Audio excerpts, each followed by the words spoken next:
Derek adalah seorang anak berumur 10 tahun dengan imajinasi yang sangat kaya.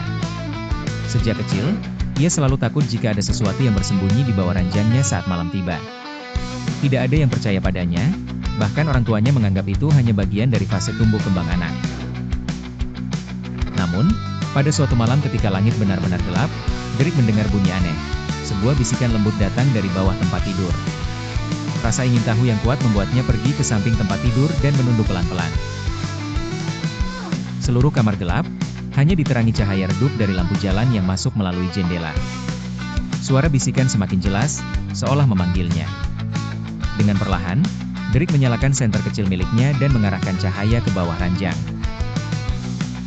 Ia terkejut melihat dua mata mengkilat menatapnya tajam dari dalam bayangan pekat.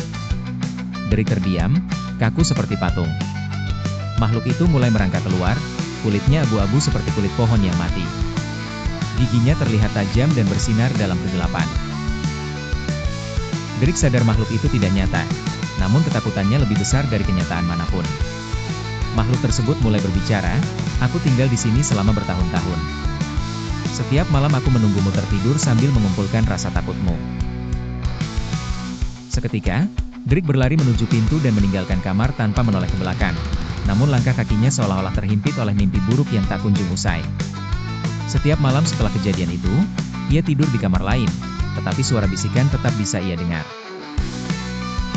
Di hari berikutnya, Derek menemukan sebuah buku tua tersembunyi di bawah lantai kayu yang longgar di kamarnya.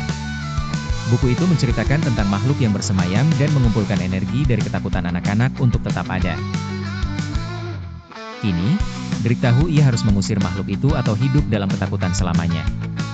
Dengan berani, Derek menunggu malam berikutnya, dan ketika suara bisikan itu datang lagi, ia berkata dengan tegas, "Aku tidak takut lagi. Pergilah dari sini." Suara itu terhenti sejenak sebelum terdengar tawa kecil yang perlahan memudar.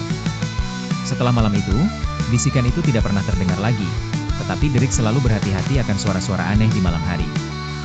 Ia tahu makhluk itu bisa kembali kapan saja jika rasa takutnya kembali menyala.